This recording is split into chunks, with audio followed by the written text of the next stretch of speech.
ये है जो तो और इसकी जांच कराई जाए। माननीय आपको बहुत बहुत धन्यवाद। Thank you.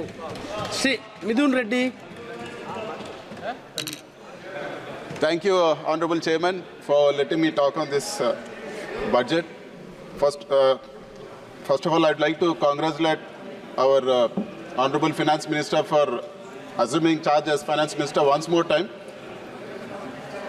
And coming to the issues of our state, sir. Special category status was promised to us during the split of our state. It was promised by both BJP and the Congress and all the other parties that day when they split our state. So we demand that special category status be given to us. And we don't believe in this package what is being given, sir. The package is like a myth. And they're just talking about one or two things which are part of AP Reorganization Act and saying this is a package. We are not acceptable for this package. And I would also like to recall that my friends from Telugu Party, they spoke of a special category status from 2019 to 24. I wish they stick to the same stand, and keeping aside politics, YSR Congress Party is ready to work with all other parties, including TDP, for special category status in the interest of the state, sir. We demand special category status, and it can't be replaced with a package. And also, the Honorable Finance Minister was talking about a Polavaram project. It is very true that Polavaram is a lifeline for our state. We'd like to know from the Honorable Finance Minister, though it is a national project, why the execution was given to the state government? For what reasons? NDA was in power. The whole issue, giving execution to the state government is sort of blunder for this project, sir. The whole project has been messed up, and it was accepted at 2014 rates, which is not at all acceptable. It's 10 years now. Who is going to bear the cost of the escalation? And one more, sir. We'd like to know the blunder, the cost escalation of the blunder which happened in the construction of the diaphragm wall. For any project, any dam to be built, upstream and downstream, there needs to be a coffer dam built, sir. A coffer dam, the purpose of the coffer dam is to prevent the flood during the construction so that the main dam doesn't get affected. But what happened in Polavaram project, the diaphragm wall, which is the foundation of the main dam, was built without the coffer dams being completed. Thereby the flood eroded the whole diaphragm wall, sir. If the project is built on this same diaphragm wall, it is going to affect the security and safety of the project, and it's going to lead to a huge catastrophe. Sir, I would like to know, since this diaphragm wall is damaged, who is going to bear the cost of the diaphragm wall, which has to be built parallelly, which has to be constructed again, and it's going to cost thousands of crores? Is the state going to bear this or the center going to bear this? We don't accept this being put as a burden on the people of our state, sir. We also demand that land acquisition for Polavaram project be executed simultaneously along with the construction of the project. The delays because of these blunders should also be borne by the central government. That is our demand. And we would like to clarify, sir. The Honorable Finance Minister announced that 15,000 crores has been given for construction of Amravati.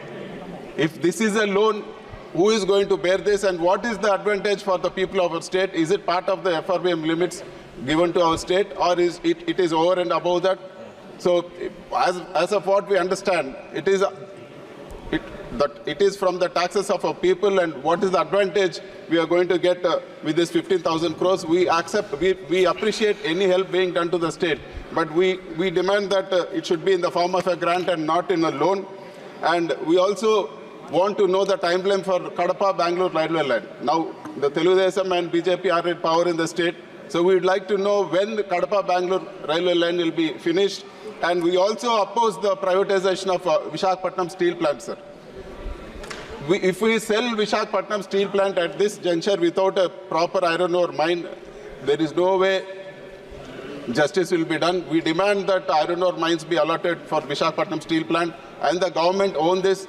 If iron ore mines are allotted to Visakhapatnam steel plant, it will be highly profitable and a big asset for our country. And we strongly oppose the privatization of Visakhapatnam steel plant.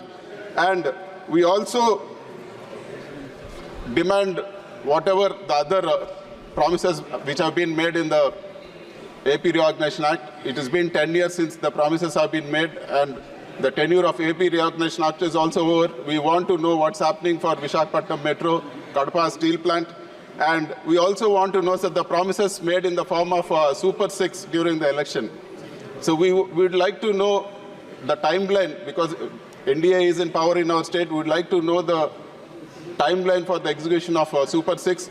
We hope that Super 6 promises will not become Sorry 6 promises for our state. We wish and we hope the promises are kept.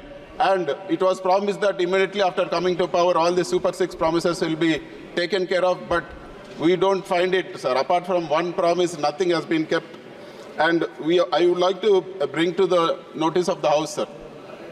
Without proper law and order, how will the investments come? For example, sir, I've been restricted from going into my constituency.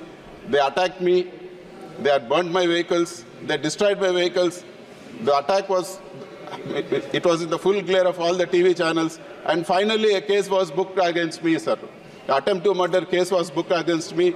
After an attack happened on me, a reverse case was booked against me. Such is the law and order situation. If the law and order situation is so bad in our state, how will investments come into our state, sir? I demand from the government that law and order be restored in our state, and all the violence has to be put to an end. And I would also request the government not to cut down on the spending of the 11 lakh crore capital expenditure for various other reasons. And also, I demand that MSMEs be given a top priority, because MSMEs constitute 30% of our GDP and 45% of our exports. They have huge issues in raising capital, sir. So, and they also have huge issues in regulatory compliances. So if these things are taken care of, MSMEs will grow further, and it's good for the economy of our country. And it is one of the major steps we need to take for achieving a 5 trillion economy, and hoping that the Honorable Finance Minister will answer to all our concerns. I end the speech. Thank you very much. Thank you. Thiru Subrayan.